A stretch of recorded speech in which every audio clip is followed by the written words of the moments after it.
Good evening, everybody, and welcome to the Hangout. I am your host, the mom who reads comics at Charming Red on Twitter, and joining me, as always, is the wonderful Karen D. Hello. I just realized this is my last time in my apartment, so you guys will no longer see this background. Oh, I know. I'm going to have to take all of my art and put it in my house back at home, like with my parents, because I'm still going to technically be in school. maybe you should get some easels and prop them up just for the show every night, because that's what you need is one more thing to do. Exactly. No, but I do need to set up something because I want these to be displayed always. You've got the voluptuous hair going on tonight too, I have to say. I do. It's from taking a shower and then taking a nap right after. That's what happens. Secret of the hair. Yes. And the fabulous Alice in the Gentle Mood. Hello. I'm drinking tea out of the cup that Karen's dad got me. Yay. Because he is actually Pa Kent. He is legitimately Pa Kent. So thank you, Karen's dad.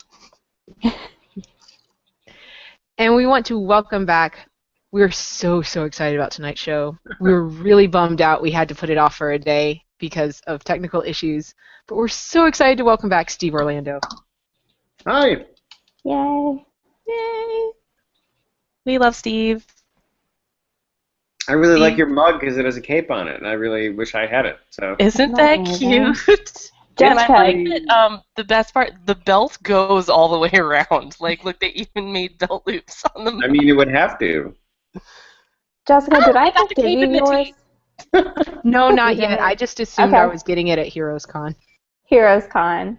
That's because I'm pretty sure my dad bought that for you guys 2 years ago. Close to 2 years ago. So, I was about to say that sounds about right. Yeah. I'm just terrible with like a Power Girl mug. The liquid would just be falling out the front. It would be terrible. That not practical. No. Good point. That would actually be kind of fun. Mug drinking. Now, the last time Steve was on the show, he was here to talk about his image book, Undertow. And this time, he's coming around to talk about Dun Dun Dun, Midnighter. I didn't pull that off as well as I wanted to. I feel like Midnighter doesn't get that kind of scary intro because Midnighter is not scary. He's bananas. Yeah, he's but crazy. Not scary. No, it's okay, well, what type of voice do you do for just uber violent and awesome? He's not scary to you, but besides maybe jaywalking, you're not a criminal, so he can be scary to people. You don't know my life. That's fair enough.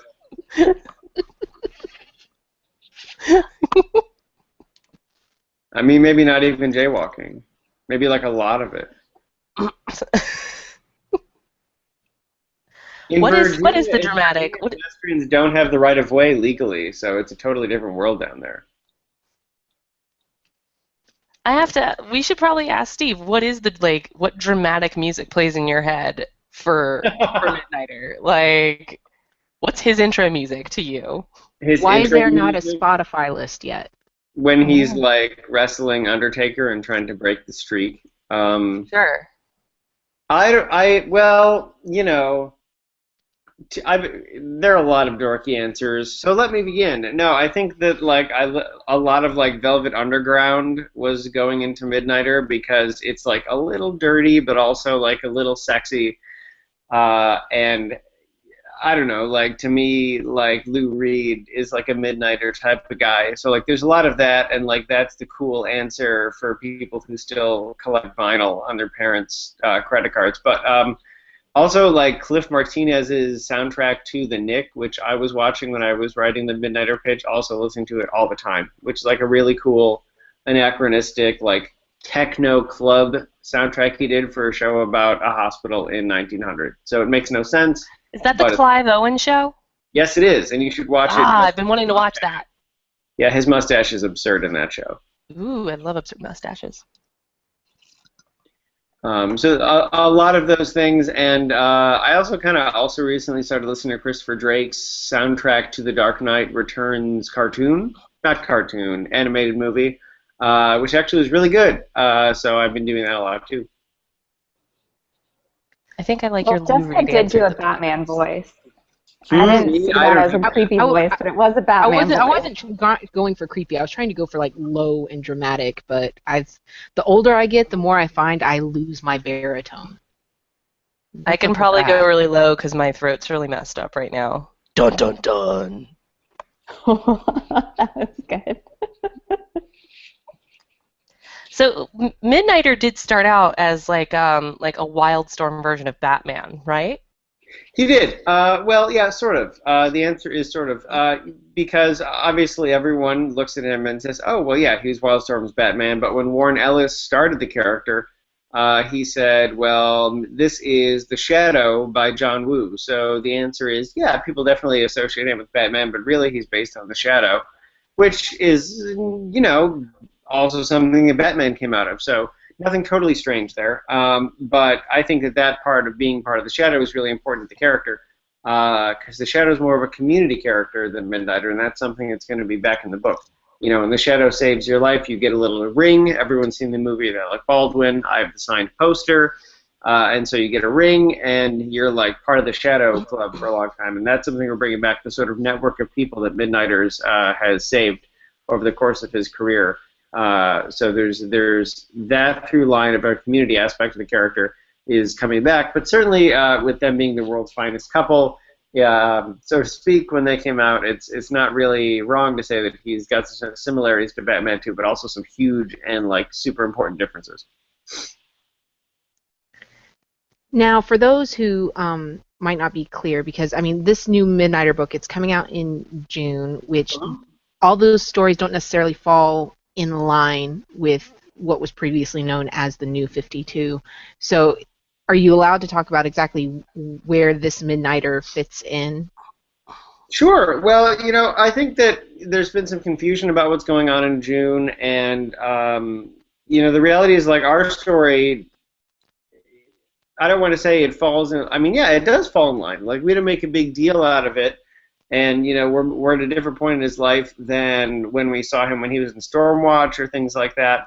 But the push in June I think is to sort of make things accessible and not necessarily like change things for the sake of the story. But as it happens, and that's just my take on it. But as it happens with ours, we have sort of easily been able to acknowledge where he is. Without sort of making it continuity heavy or contradicting things that have come in the past. I mean, one of the biggest things that is in our story that we want to do anyway, which does dovetail with where he's been, is that this is Midnighter at a time when readers and no one, myself included, has ever really got to see him before. Everyone's, when you met him in 1998 in Stormwatch Volume whatever, Theta, he was already with Apollo for 5 years. Off panel, off screen, so to speak. And in the New 52, they had only been together, they're on the outs now for the moment, but they'd only been together for a couple months at most. So really, we've never seen them at this part in their career. And that comes directly from the 52, and is something that I think is integral to this book, where you see him sort of establishing himself as a truly independent force at a spot earlier in his career than we've really ever visited him before. I think and in June, no, I'm sorry, I think there's a lot of comments about, like, story over continuity and things like that, and all I think, I mean, this isn't a relaunch to my knowledge. I think it's all just about sort of, like, getting out of the way of people to do the best and freshest stories they can, and not necessarily, like, hardline going against continuity, but there's certainly ways to do things where new people can get in and not immediately feel the weight of 3 years or the weight of 40 or 75 years, depending on the character. People who've had experience with the Authority and some of Midnighter's backstory, what's been some of the reaction to this revelation that we're going to get to see him, kind of more on his own? Well, I think people are. I've been going out of my way to say that like my Bible for the character really is those initial statements he makes in Stormwatch '98, the initial appearances in Authority 1 through 12. And I think that is sort of heartening a lot of people who maybe felt a disconnect with the way he was originally presented, the way he premiered. And at the same time, yeah, there's been some people that have been sort of surprised to see that he's not with Apollo at the moment. But at the same time, as I said, we've never really seen how they got to where they were when we initially met them. And so any couple has to work to make relationships a functioning and rewarding thing, and they have to too. And so I think that the gut reactions say, oh no, they were married and things like that. Well, and that's all true, and that's however, that was before we rebooted, and now we've seen them, like, we're so much earlier in their life that I think it's a great opportunity for people. And when I mention that and I point that out, it's exciting, because really it's a character that people have come to know and love and they have strong opinions about, which is awesome. But at the same time, we're not even in a story place where we could potentially contradict things that have been shown before, because we've never really seen him in this place before. And when I sort of open people's eyes to that, when they think back and say, oh wow, there really were like 5 off-page years that we never got into, they realize that this in both characters' lives, this is an open book. This is an opportunity that fans, new and old, have never seen before.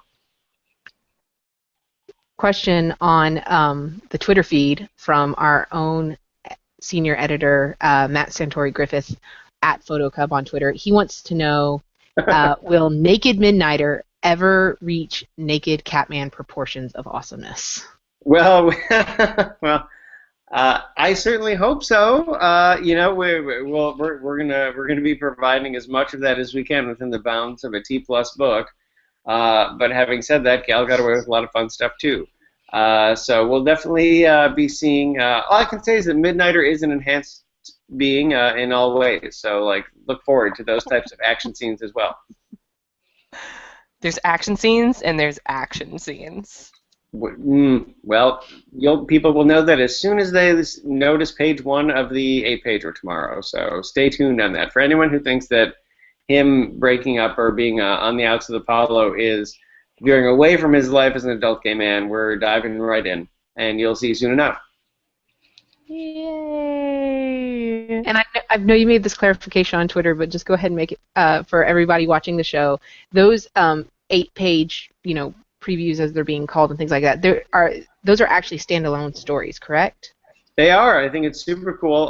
So we're starting with this week. Not just Midnighter, but all of the DC launch books will have these totally fresh, totally new 8-page stories that are not going to be repeated in issue 1. They're not going to be repeated anywhere again until potentially the trade. So they'll be appearing in the back of these Convergence books.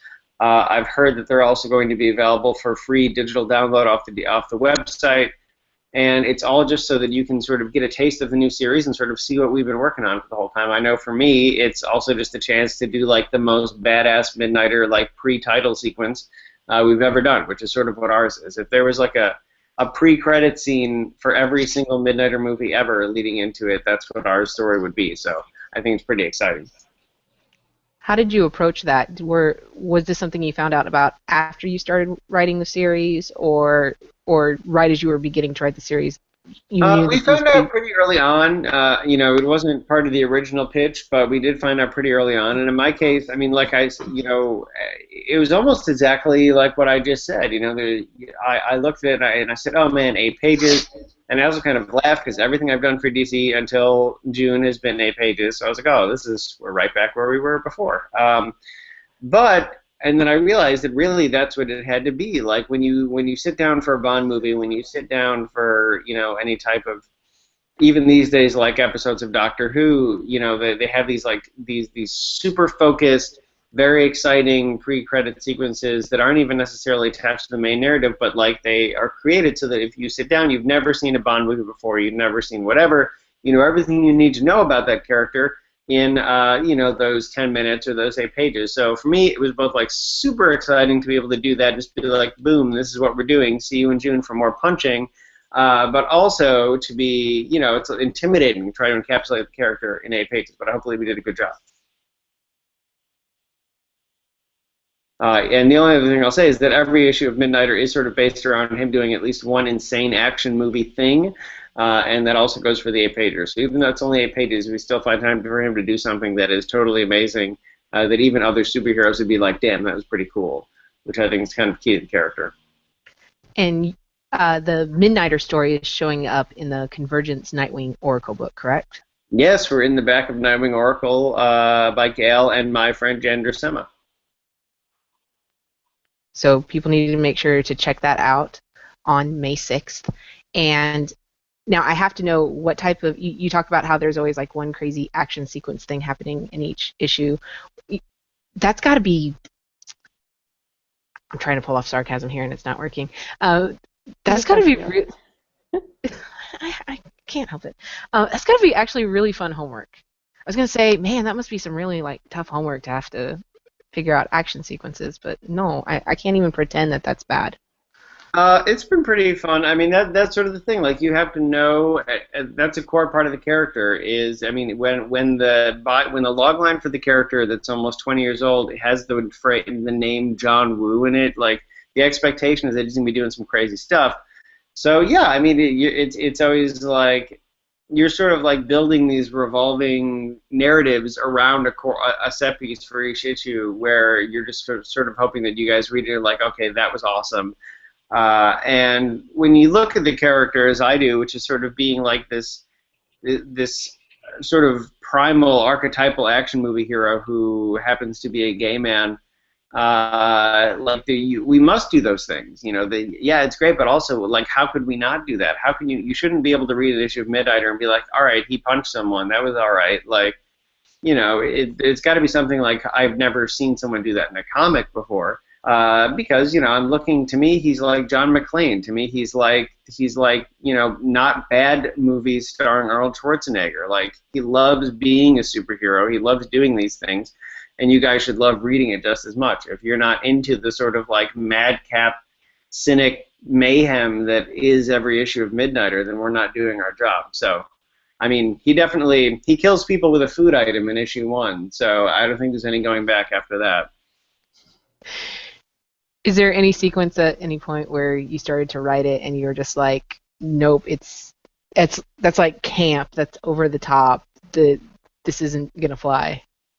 I think, I mean, well, I did mention he kills someone with food, but having said that, I think it's all about your presentation, and he takes himself seriously in these situations, which is also part of the character. I mean, he is a somewhat serious, cynical man in a role that doesn't necessarily have to be. It's kind of like a reverse, it's kind of like a reverse of a situation with Superman. You know, like Superman shouldn't be dark, but that doesn't mean the story around him can't be dark. And Midnighter tends to take things seriously, but that doesn't mean that other people don't sometimes see through his shtick, which, you know, is how he's forming these human relationships. I mean, so far, we haven't done anything that was like too Wile E. Coyote. And I think that a lot of it comes to do with how we're sort of pulling it off, and sort of how it's being framed by ACO, who's doing like easily some of the best work I've seen when it comes to layout and action choreography. It's really, really amazing. I mean, even for people who read Firstborn, who read his other work, he's taking this sort of debut book idea very seriously. So with the 8 pages in issue 1, like, yeah, there are some crazy, crazy things that happen, but it's all sort of grounded by this creative but hyper-real art style that he's using. I mean, he's not like hitting anyone. I mean, if I ever were to have him do like an El Kabong on someone, I don't think I could really pull that off. But it has not happened yet. I haven't had him playing the Spanish guitar, and I'm writing issue 5, so stay tuned. What about as far as with a character like this who can be over the top and or, you know, kind of hyper violent in his presentation? How do you build, or can you build, a support group or, you know, supporting cast around him? I think that it's, you know, his supporting cast is largely all new in the book, and it's been interesting. I mean, it's sort of like building the way that they interact is a large part of it. You know, he has people that really, we find out he's been in touch with for a long time in his career, but their relationships are sort of still based on certain types of interactions. You know, he has his guy that he sort of like has like his manversations with, or what have you, and at the same time, the people around him are people that sort of support what he's doing and see that he really is a community driver and he's helping people in a tangible way. At the same time, have. I mean, you build in this sense of awe they have in his life because people certainly could be friends with him, and we'll see people who are friends with him and sort of see the help he's doing and the changes he's making, but at the same time, there's still that sense of shock when he talks about these things he does and the life he lives as if they're everyday normal things. But these are guys that are like working at a bagel shop or whatnot, and so the fact that he can walk through a door in his house and be anywhere on the planet is still kind of shocking to them. And so the way that we're trying to do it is really throw him in with these normal people. And they are, of course, I mean, it's 2015. They have a certain amount of jaded cackling when it comes to his sense of humor, but at the same time show that disconnect with him talking about things that seem normal versus the real normal, and that fight for them to have these relationships, but combine these two crazy worlds, one being actual people and one being an insane sci-fi world, where it's totally normal for him to say that he, just went and like chopped off a Red Lantern's arm, and now he's ready to go grab sushi, which, most people would be surprised by. Not everyone. I only take issue depending upon which Red Lantern it is. Well, he already did that. That's not a spoiler. That was in Stormwatch, and it was the guy with the antelope ears. Yeah, which makes it fine. That's what I'm saying. It's like, as long as... Just don't mess with Jessica's favorite Red Lanterns, is what she's getting at. Yeah, that's what I'm saying. I'm just saying, if he ever revisits them... Yeah, ever in the future. I'm saying, choose wisely. Well, someone's already done the beat where he cuts off their arm, so if they do come back, he won't be cutting off anyone's arm. Although there is a subtle allusion to Red Lanterns in the book, so stay tuned. Ooh, I have to look out for that. Intriguing. I forgot my question now. You threw me off talking about cutting off Red Lantern's arms, and I'm just like, well, I love that beat, but I can't Lantern. claim ownership of it. I think it was Peter Milligan that did that. So, okay. So we're talking about Midnighter, and you talk. Community. That's it. So your work is kind of known to have these layers and tones and messages, and often about humanity or politics or things of that nature. Is the community your way of being able to say things within this book? Well, I think that it's a little from A, it's a little from B. Like, because this is company-owned work, on one hand, my urge is to say that this isn't, by no means is this an issues book, and nor do I think it should be.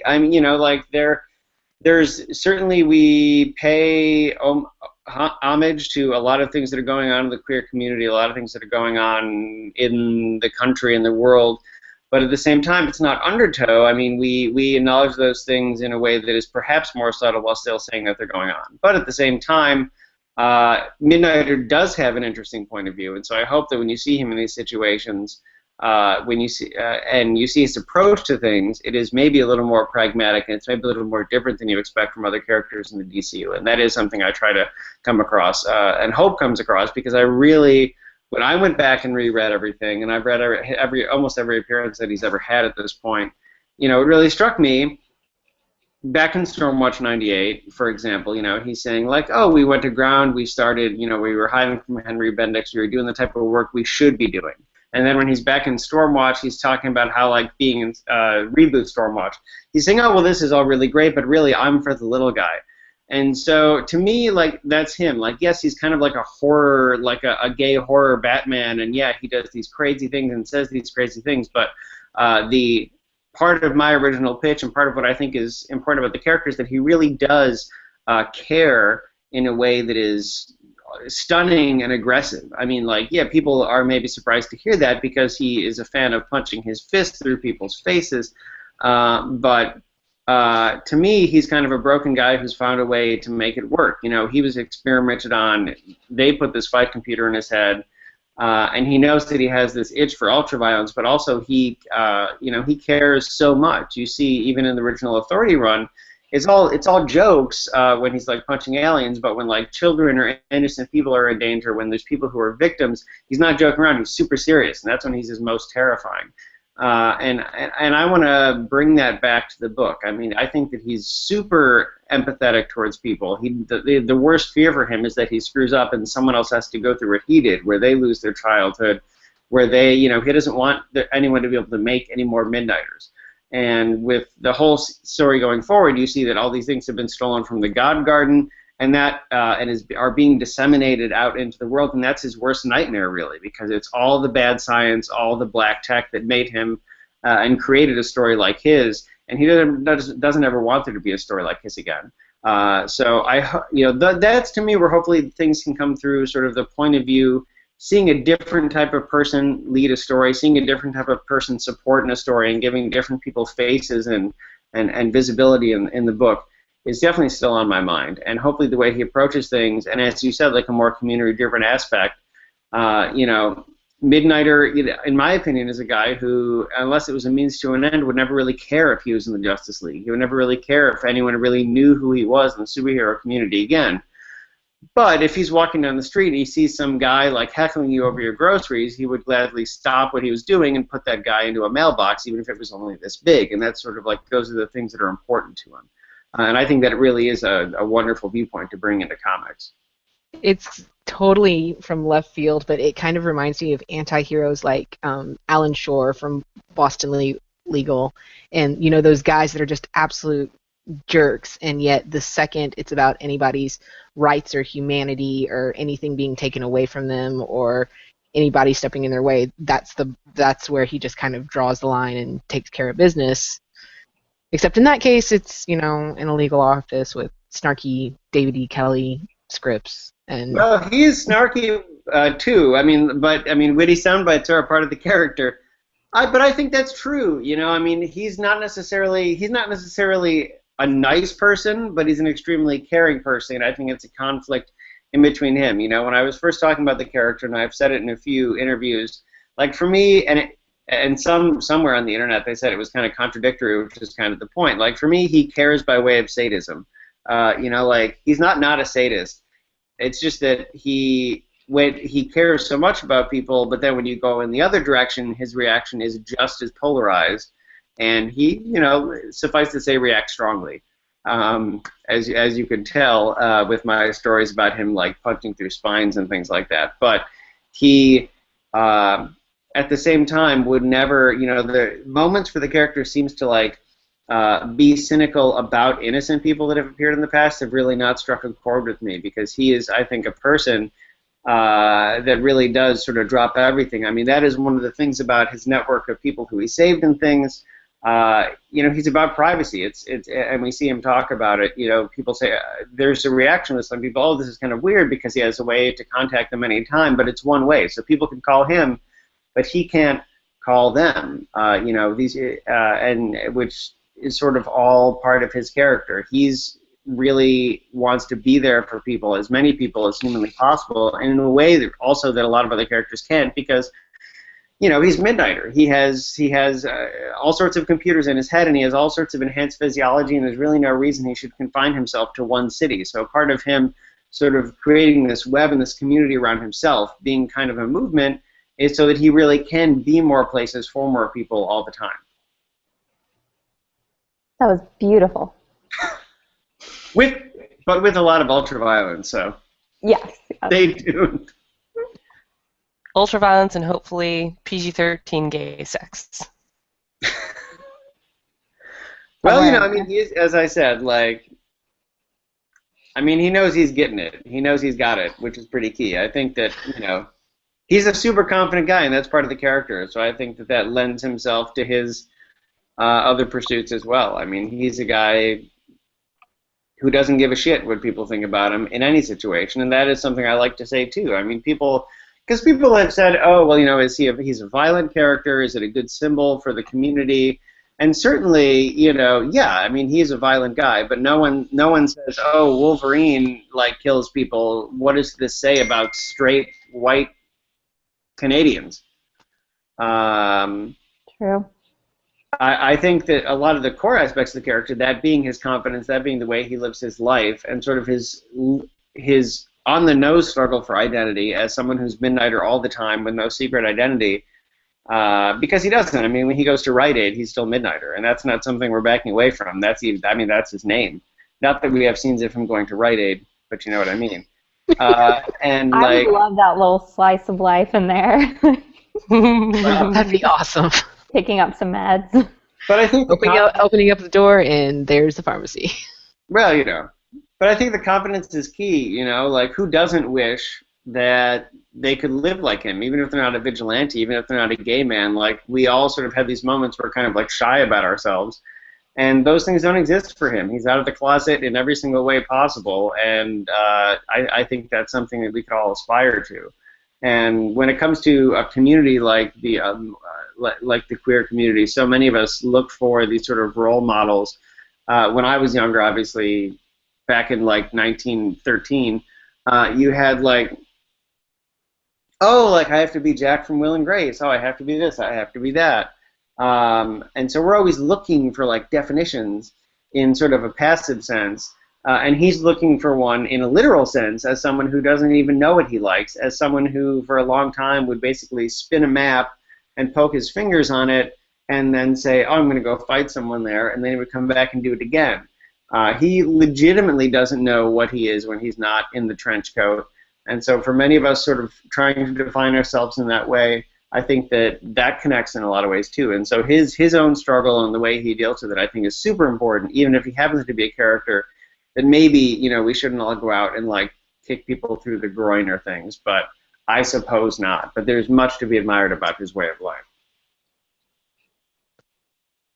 And maybe I admire the groin kicking. I don't know. Allison's all for that. I'm just thinking of the scene in Planetary where Elijah Snow kicks Dracula's groin off, actually. Which was also Warren Ellis, so thank you, Warren. I can't do that now, but I'm still like, clearly you've all seen that. What you couldn't see is me like. No, we could see. That's what made it great. Oh. After you ruined his toes, everyone.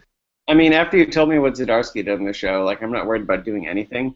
Yeah, so. That's the way everybody feels. Yeah. To beat it, someone would actually have to come on the show naked, and I keep waiting for that to happen, just like for someone to do it to say that they did it. Well, there was a photo circulating on the internet when I was like 14 of Glenn Fabry doing like a mangina. You could probably find it. I'll pass. That's okay. But thanks for the information. No problem. I'm a font of comics knowledge. You are. Now you have one other project that's out there right now on Kickstarter, correct? We have the Broken Frontier anthology, which is on Kickstarter right now, and it's all about pioneering. It's all about frontiers, perhaps because the name of the site is Broken Frontier.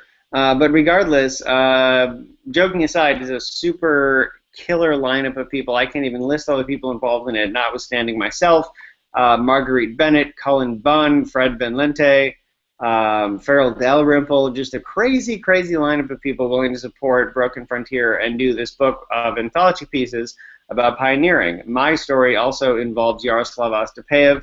Oh, there's a picture of it. So my story involves Yaroslav Ostapeyev. He's the guy that did the Stinger scene in issue 6 of of Undertow. Just a crazy, moody, crazy good artist. And I really hope it gets funded because I can't wait to do our story, which is kind of like Indiana Jones and the Temple of Doom, but inside Galactus's body.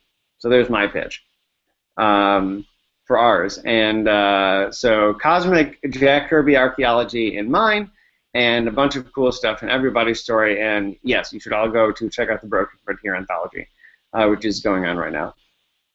And Karen is showing that off right now for everyone to look at. Yeah, I was slowly scrolling, but... Look, there's Adam Egypt. There's Allison Sampson. Uh-huh. Yay! We love I'm up there with a really douchey picture when you get down there. My picture is exceedingly goofy, so look forward. There's Colin. Now we're all just playing. Let's spot everyone we know. I know. I might have to scroll. I'll go ahead and say I love all the art pieces next to. This is officially Hangout backed because I already went and backed it earlier when you sent the link. Ooh, Greg Pak. Ooh, INJ Colbard. Oh my gosh, I love him. I like him a lot too. He has super nerdy literary interests, and so we get along. Oh, he's great. I He's love never that someone Dark to Ages book joke he about Russian literature with on Twitter was doing. because I do. Marguerite. Always looking like she just killed somebody and hit a body. Well, my photo I'm not proud of, but it's there. Ryan The Kelly suspense is from killing 3. me. There it is. Oh, that photo. Oh, Yes, you look slightly confused. I took that picture You're like, myself wait, in what's my that? former place of employment bathroom, and it looks amazing. It's kind of fantastic. Don't Best knock the bathroom pic selfie. ever. Yeah. So many creators. This looks And Love there's it. great. She also looks really indie. Hmm. I I definitely went ahead and I backed up at the like $40 tier so I could get a physical copy of the book because I saw all the artists that were on there, but I didn't even go down the whole list. Like I went down like the first 4 and I was like, "Yep, I want this." Like, Hmm. So Yeah, okay, so I $5 clicked on that is and then that, $12 is the digital copy. yes. And then 20 is the digital plus the Package. digital. So it's Like you like get a PDF and a wallpaper and a sketch and a digital sketchbook. Hmm. Yeah, And then this is the 40 one that I'll is be doing. the physical one. Yeah. so I already backed So it and I did the share tweet. So if you go to my Twitter feed, you can actually get the direct link to the Kickstarter backer page if you're watching now. Well, that is and much you So appreciated. It's going to be pretty. It's going to kick much ass. So I'm very excited about that. I mean, I love a maybe solid not anthology. Midnight or ass kicking, but it's a different type of book. It's more contemplative in Broken Frontier. I'm not contemplating much of Midnighter besides how to explode skulls and what other like wordplay shots I can have. hey, that is an amusing pastime. So can't knock it. Literally, I think my partner has left me numerous times when I've like cackled and told him what I was going to go on in the book, and then he just sort of like looks at me with the same look I got after we left X-Men: Days of Future Past, with him being someone in the medical field, and Xavier having an injection that gave him the ability to walk, and he was just like, Um,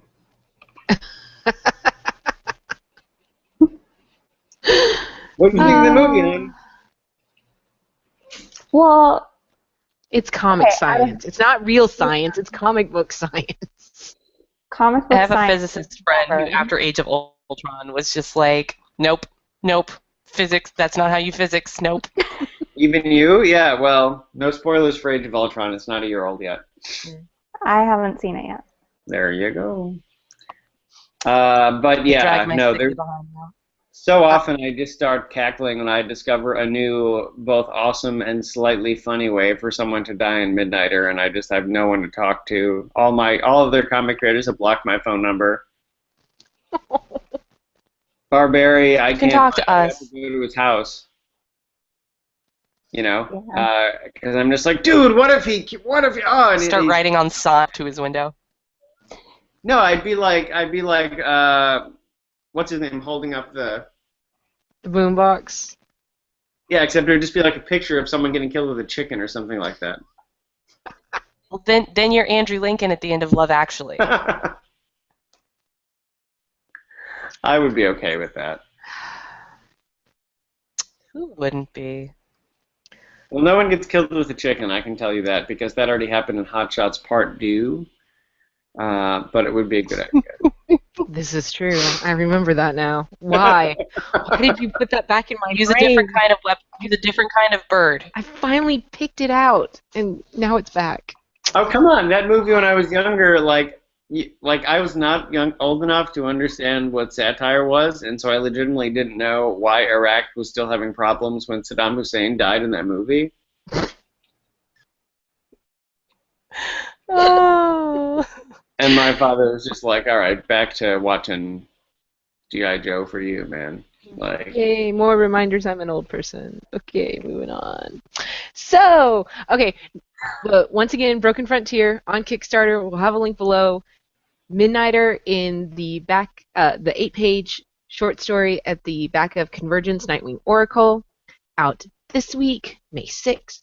And of course, Midnighter itself is coming out in June. Correct? June 3rd, we're one of the first out of the gate for the publishing initiative in June. So very exciting. You can't escape Midnighter June 3rd, and you won't be able to escape me on Twitter talking about it all the time, pretty much between now and then, because it's all I do. It's been There's pretty nothing cool. wrong with that. No, there's not. It's been pretty cool. Like, every once in a while you like put a little snippet out there about the authority and things like that and what you're thinking, and it's just Well, it's true. I mean, like, nice joking aside, revealing. it's just crazy. I mean, like, there's always, I love the DCU. I mean, I love Marvel books too, but if I were doing, like, I don't know, like a Wildcat book, I wouldn't be saying this, because legitimately, and you can ask the 3 friends that I have in Syracuse, like, years ago I'd be sitting at Denny's talking about what I would do with Midnighter. And so the fact that I'm actually doing it now, I'm sort of like starting out on a bucket list character, and it really is surreal. So if I'm on Twitter seeming like a shill, I'm not a shill at all. I still can't believe that I'm wearing the big boy shoes. So And yet you're here saying we it's all are. downhill from here is what you're saying. No, I haven't revealed who else is on the bucket list, but this is pretty crazy. And yeah, Do you it's like, almost feel like you're writing fan fiction, but it's not fan fiction because it's like real, really being published, and it's No, canon now? And it's kind of like that. Like, when they announced it and Hitch and Ellis were both like, "Oh, good luck, Steve," on the Twitter, I was like, "Ah!" Ah! Like, and then oh my god, and then Hitch was doing a variant, and I could barely contain my face in my face. And oh man, yeah, no, I'm getting a little emotional now. He's doing the But thing. I told you guys I'm not the only person that does the thing. what? Where you just like, you have so many feelings and you just like, hands happen. I do. Well, and also I'm trying not to like dive into like an enormous stream of vulgarities that will, I'm just trying to, but no, I mean, it's a lot, and like and it's crazy to be working on a character that really affected 13-year-old me in a way that was really profound. Not to say that I am now like wanting to find criminals and wear their flesh as hats, but I do, you did like learn back then that there wasn't one way to be LGBT. There wasn't one way to do this. Like, there could be another way, and like for a lot of people, that's what Midnighter showed. So being able to actually add to that now has been pretty damn crazy. And you guys haven't heard me say it before, so I need to like start saying it to someone else so that other people will start talking to me again.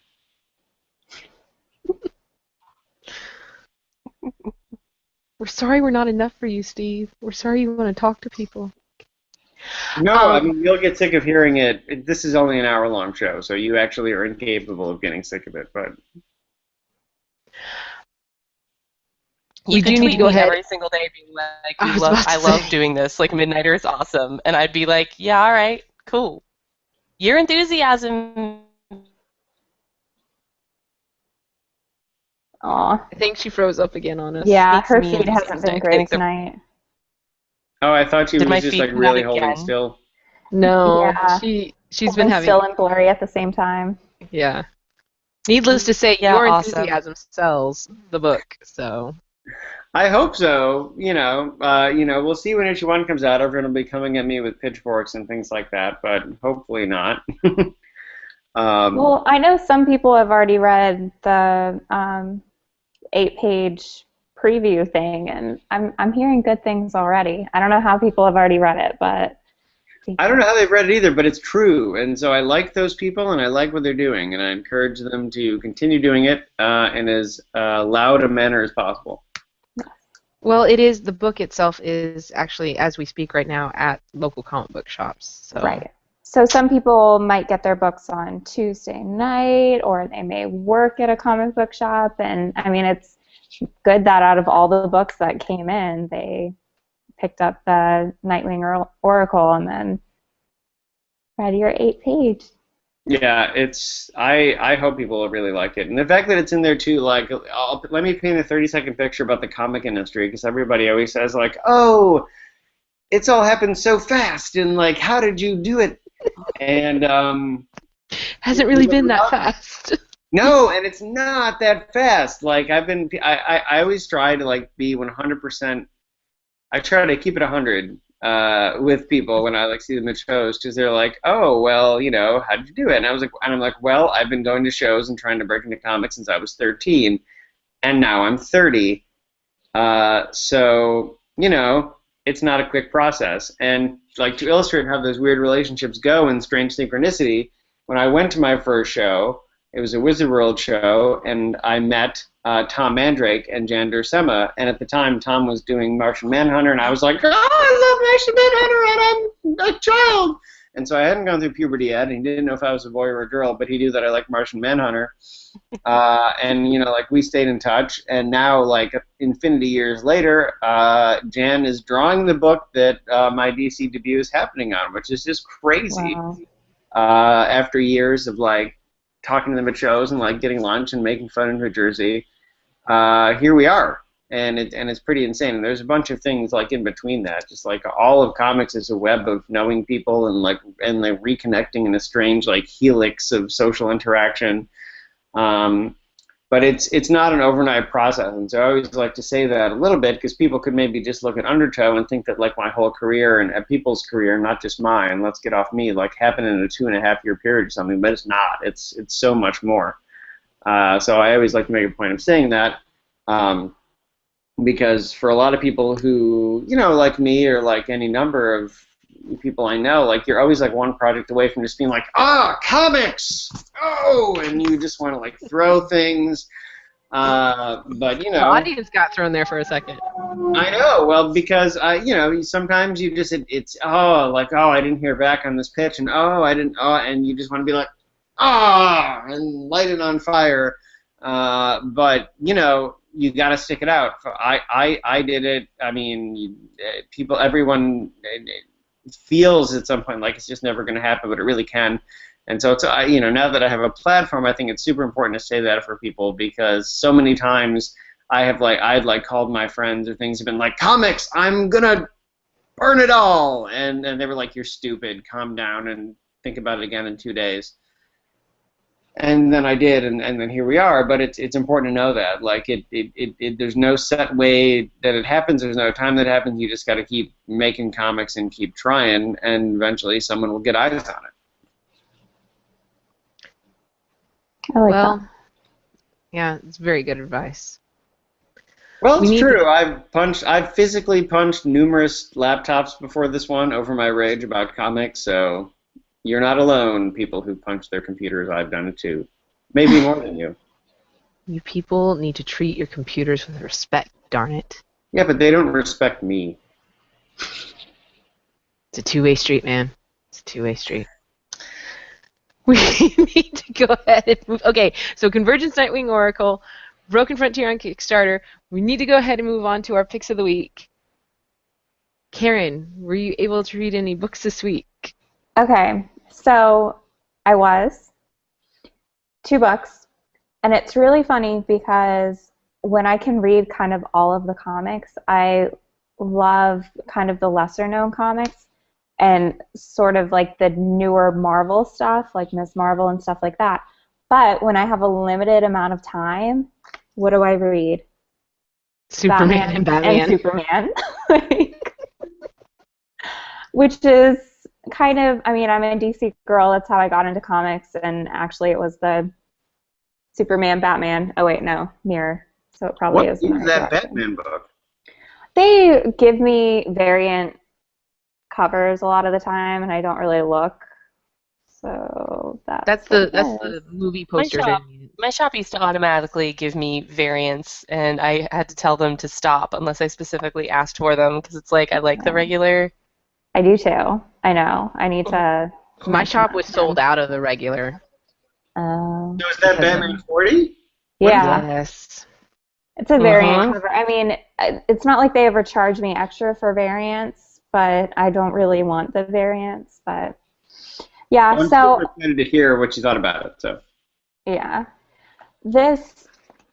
Well, the subject matter Okay. of that made the regular cover sell out a whole lot faster. Yes, yes. But I mean, I have a subscription, so I think they kind of did this on purpose, but it's fine. But I haven't actually read a Batman book in at least over a year, and it's very Scott Snyder and very Greg Capullo, which was nice. Like, kind of going back into it, they both. It's just it screams out their creativeness It was or familiar. whatever. Yeah, very familiar. Like I like if this were blank and I didn't know who wrote it and who did the art, I mean, within the first page, I would be like, oh, Scott Snyder, and then obviously Greg Capullo because it's a little bit easier to pick up on the artist. But yeah, I won't say too much about this book because I don't want to spoil stuff. But I was good with everything except for the very last word of the book. Yeah. Yeah. Not, it was just like, really? Like, I Yeah. liked the last few pages. I loved the way it was worded. It was very beautiful. And then just that last word, I was just like, okay. Just, yeah. So that's my review of Batman. I just to add to that, I actually, I don't. Batman's not normally a book that I read with my son, and for some reason, and mainly it's probably because of what happened in the book.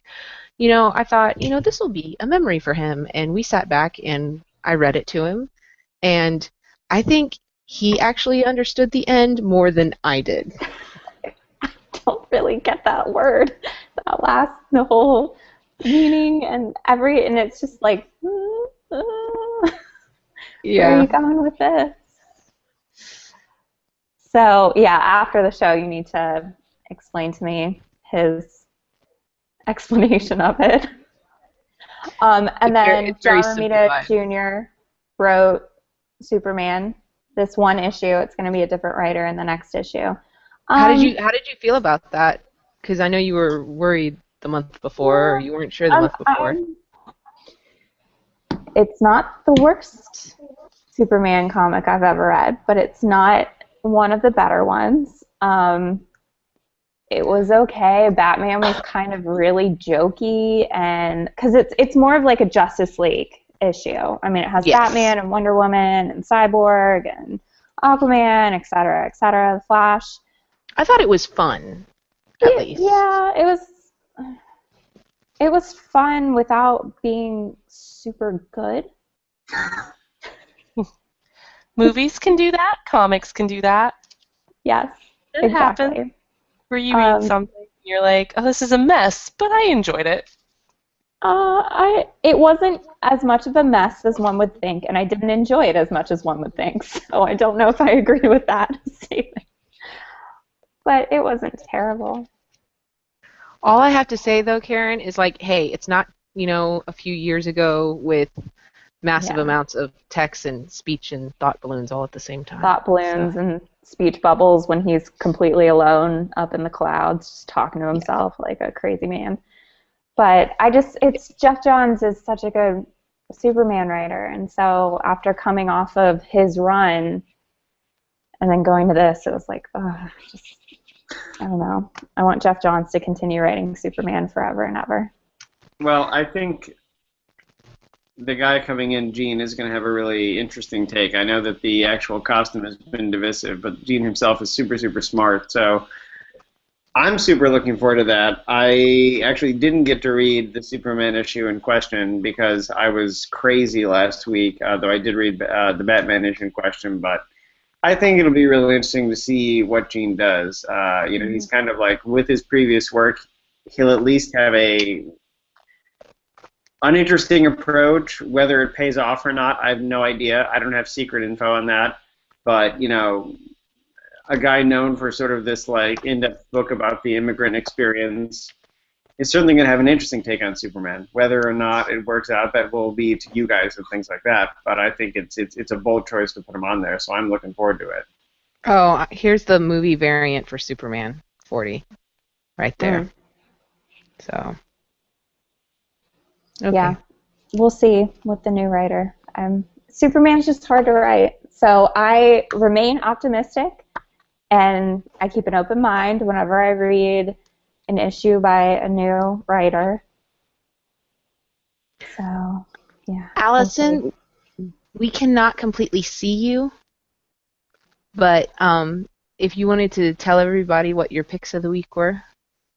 Okay, can you hear me? Yes, Mhm. we Yeah, can we hear can you.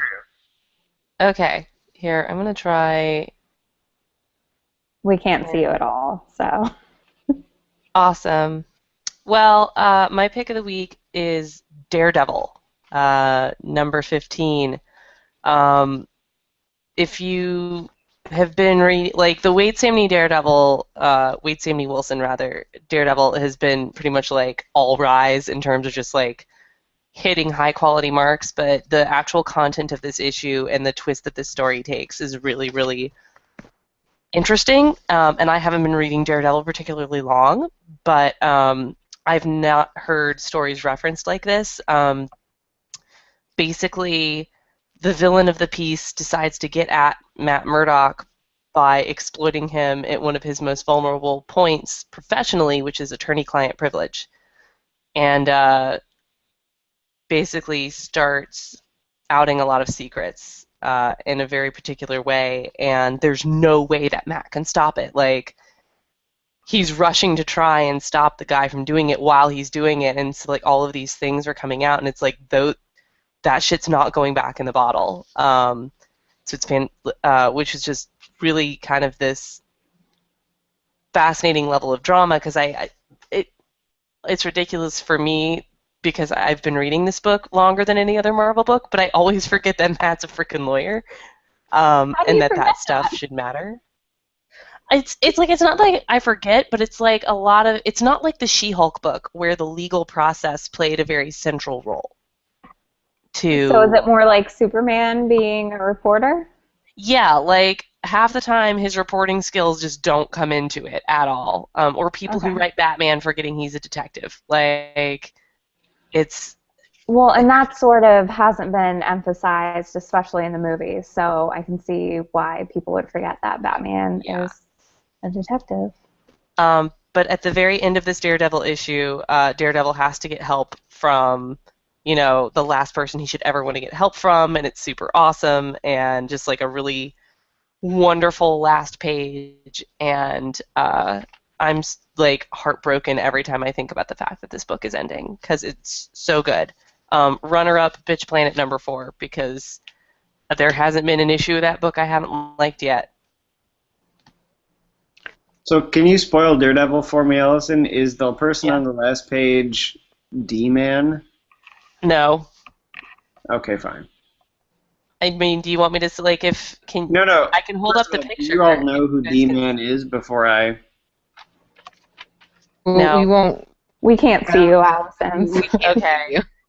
Well, it would have been funnier if you know who he is, but he is a Marvel character of ill repute that has like a combination Daredevil and Wolverine costume, and also was homeless for a while, but also used to hang out with Captain America, and he's pretty Yeah. great. He sounds like a trash bag. I feel like I'd You- probably love him. So someone should put a picture of him up on this because I don't know how to. But if you were to Google D-Man Marvel, you'll get some straight imagery. I cannot stand him so much. You know who he is. Yeah, I know who he is. I just ugh. He's just hold on. Here, I can share Yo, it. you got it up. You're so much Yeah. faster than I am. I am. I'm the screen share queen. Look at that guy. There we go. Let me see. Oh my god, it's amazing and terrible, and I love it. It's horrible. There's pictures of 3D Man too I see on there, but 3D Man is obviously quite different. This looks like Wolverine. Yeah, but that's him. Yeah. What image is the best of him? Like this or the first? To me, that is pretty key, the first one, because Because it he's shows got to that have the Wolverine. his costume Like, is literally a combination of Yellow Daredevil and Wolverine for almost no reason. Okay. And also, I just love those Marvel Handbook illustrations. Demolition Man. I was wondering what the D stood for. D-Man. I wonder if he, I would make a lot of puns with his name were I to be on the D-Man book, but I can barely resist myself. Yeah. Who wants the D-Man? See, I feel like anyone could take a Wolverine action figure and just paint it. Like, Yeah, make it kind of like frumpy, and you've created D-Man. Like, put in the microwave for like 30 seconds, and it becomes D-Man. I've just told everyone how to make a custom figure of D-Man. Can we talk Okay, about Jessica. custom figures for a Yeah. moment? Let me go off topic and talk about custom figures. You get. I will give you. 2 minutes because look at all the comics. You picked all those? She picks all the She comics every cheats for week. her pick of the week every week. She does. It has to be your pick of the week. You have to pick All right. one comic I'll make or it real two that quick, is like and all awesome. All I'll say is I was horrified to find out that if you Google a certain obscure Bat family villain who is an antiques dealer in an image search, you will come up with a series of custom figures that I made in 2001, and Oh. I was mortified to find out that they Tell exist. me exactly who it is. I don't care. It's because clearly I want everyone to know. It's Sterling Silversmith. If you were to image search Sterling Silversmith, you will see what is very clearly a Buffy angel toy that young me repainted Shut to look the like fuck Sterling up! Silversmith. And if you go to the website there, you'll see the other custom I had toys. this angel figure. You found it already? It's a shame you guys can't see, so I can't screen share this. I'm gonna send the image link to you guys so you can screen Well, go share to the it. website, Allison, because there are others. I am on the website. All So right, you- guys, whichever one of you can screen share that faster. I got it. I'll just let Karen's the youngin. I'll let her do the tech. I like Sterling clicking buttons. Silversmith. Iron Monroe. Oh, God, there it is. Oh my gosh. Oh my Oh my gosh. You notice that I spelled someone's. It says Batman Beyond. Oh, that's cute. Actually, really tight Batman Beyond, dude. Good job. Well, the Batman Beyond is still my favorite. It's There is. Oh, there it is. It's an X-Men Evolution Cyclops that I sanded down, and then I put the big dude from Metal Gear Solid's head on it. You did Jakeem Thunder and Thunderbolt. Yes, and Jakeem is clearly Seth Green. Yeah, he is. I was like, that is not Jakeem, but it's still cool. The Sterling Silversmith is easily the best one, though, Oh, because it's so You have obviously the David recipe. Boreanaz. Iron here is simply a repaint of a Mission Impossible Ethan Hunt. I used extensive dry brushing to get the ripped effect of this 1940s Superman. Yeah, that's me. So there you go. Yeah. I have an X-Men Evolution Cyclops figure. I actually really like that one. I really like I that one. really like your Batman the Animated Series Catwoman. I love the descriptions. They're very sweet. Well, I was young. I cut off his hands. The sad thing is that I made numerous more, but they've been taken off the internet. I made at least 50 custom toys that are somewhere in my house in Syracuse. Yeah, there's a lot to dig into there. The link to my website that I forgot what it was doesn't work, but now you all know. It's DC Direct Series O, by the way, for my last name. Okay. I love that. I can't So top anyway, that. Elson, your stack of comics, now that I've embarrassed myself on the internet more. It's wonderful. I cannot top that. But no, that stack of comics was purchases and free comic book day. So yeah. I haven't gotten my free comic book day books yet. Oh, you're in for a treat. Okay, so this isn't necessarily like a pick of the week. I mean, the issue itself was interesting, but just in general, Magic Mike cover. Yay, it's funny. It's just I haven't even seen this movie, and it's like I still think this is funny. So there that. Okay. Mostly I like to harass my friends with it. Just be like, you bought the wrong cover. Silver Surfer, number 11, hurt my brain in a good way because you have to read it across You have to keep every single page, and then you have to spin it, and then you have to read it whatever. upside down every single page. And then at one point, if you're going in order the way you're supposed to go in order, you then have to re-loop and reread everything you just read up at the top again before you finally go back down through the end to get to the ending. I was reading that in the doctor's office today. Like I was in like the exam room waiting for the doctor, and like she comes in, and I'm like turning the book around, and I think she may have thought I didn't know how to read. Well, what were you at the doctor for? Oh, I've been really, really, really sick. So not for things that would have been pertinent to. Well, you probably did fine. You are on two different drugs, you told me. Like Okay. it's just she walks in and it's a grown woman with a comic book flipping it around in circles. I mean, You, Oh, I'm super excited for what was in your left hand. Sorry. do it. okay, so these were my two Convergence picks. Infinity Inc. and Crime Syndicate, because I love the Crime Syndicate. I can't help it. You do. I just love them. And then here's my deal. Like, this felt very Teen Titans-ish. I mean, and they spend like a good chunk of the issue depowered. Like, I was really surprised how long they spent in this issue depowered. Because, I mean, it's different from Convergence book to Convergence book, how long they spend on the, hey, we're trapped in the dome and this is what life has been like part. They spent a good long while in this book on that, which kind of surprised me. It wasn't bad. It was just interesting. The Crime Syndicate one, I loved so much just because, I mean, it's, Superwoman's about to be executed, and even though they don't have powers, they're just like, we're going to break her out. And it's just, and the art was absolutely, positively just gorgeous. And so I like it the was a colors lot on of that. fun. Yes. The colors definitely added to the ambiance. So, Yes. Steve, now which one was it that you were excited about?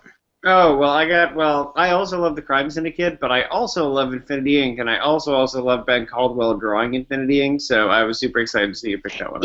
It was very pretty.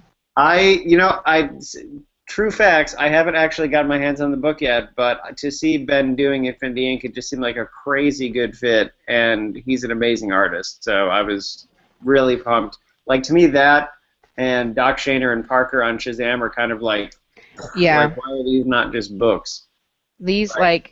I would continue both these books if they continued with their creative teams and to follow these characters around. I would just keep buying these books. They were so good. Well, Ben is a super crazy good artist. Did you guys remember his Wonder Woman and Wednesday comics? That was amazing. Maybe. Mm-mm. Did you I not? wanna feel like we've really. talked It's about been it too long. before. I'm gonna walk out of the frame the for about Wednesday 30 comics. seconds. I'll go get my huge Wednesday comics thing. Go I'll be get it. Go get it. Do it. I'm going to laugh if it turns out like we've had this exact same conversation the last time he was on the show. Mm-hmm. Because I want to say we've talked about this before. I'm gonna reload again. Okay. While we're waiting on him, also the DC Divergence Free Comic Book Day book, I enjoyed just because I had read Batman 40 and because I had read Superman 40 and things like that. It was in Justice League 40. It was just nice to kind of get somewhat of a continuation of those three books in one book, which was fun. And then all new, all different Avengers was just was just That's the fun. one I Okay. really, really, really, really, really want to read. Yay, we can see you. Wednesday comic. Yay! Yes. So have you seen this? No. I remember when they were coming out, but that was like right when I was starting out as a reader, like as like a person buying things in shops. So like I didn't really. Can I show it to scale? Oh, it looks so Whoa. ginormous. So anyway, Ben Caldwell did some Wonder Woman in this, and it's crazy. Let me find it. Also, side note, look what I found under it. It's a Wendy's Baconator menu that someone Oh, stole gosh. from me. Or Baconalia, excuse me. It's a celebration of bacon. People know me so well that when they see bacon puns and Denny's things, they steal it for me. It was in the book. It was in the Was it a bookmark? It could. No, just a reminder. I know, because the book is huge. Anyway, okay, I'm gonna find it. I swear, I'm not gonna talk about bacon. Hold on. Maybe I'll talk about bacon some more. Anyway, so if you haven't seen this, all of you ladies too, like there's other incredible art teams on it, like Ryan Sook doing Commandy. Can we just talk about this?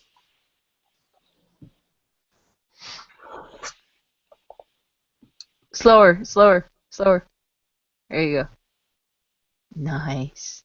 I'll find more. But so Ryan Sook on Commandy, Kyle Baker on Hawkman, crazy teams. Hawkman. Yeah, is it weird that I actually really like Hawkman? No, No, I love you're wrong. Hawkman. Yeah, Dude, I Jessica's feel like, in love with Hawkman. well, yeah. But I feel like, I don't know. Isn't that the book with the Joe Quinones Green Lantern stuff in it? Oh my God, yes, and it's also, I just keep stopping before I find it, it's also the book with Paul Pope doing fucking Adam Strange. Oh. I never liked Adam Strange. Well, you would if it was by Paul Pope, Allison. I was definitely so- with Thanagar in the Rand Thanagar War. So I don't even know if I can show you this because Ben, so these pages are like enormous. They're like 11 by 17 per page. Uh-huh. And B. Caldwell took advantage of it by doing these incredibly intricate layouts. Look at these things. Oh my gosh. Wow. With like There's panels 30 everywhere. panels a page. I want to go to there. But his take on Wonder Woman is so good. And it was like one of the best things about Wednesday Comics. Looking it up. He did so much fun stuff. This is going to be in reverse. I apologize. Oh, good, I can buy it. Oh my gosh. So there's my sell on Wednesday Comics. It's one of the coolest things ever, but also impossible to store anywhere. Because it's My ginormous. head. That's like that's like the quintessential like coffee table book for comics people. Ooh. That's like it's meant to not be on any sort of shelf. It's meant to be out on a table for all to see.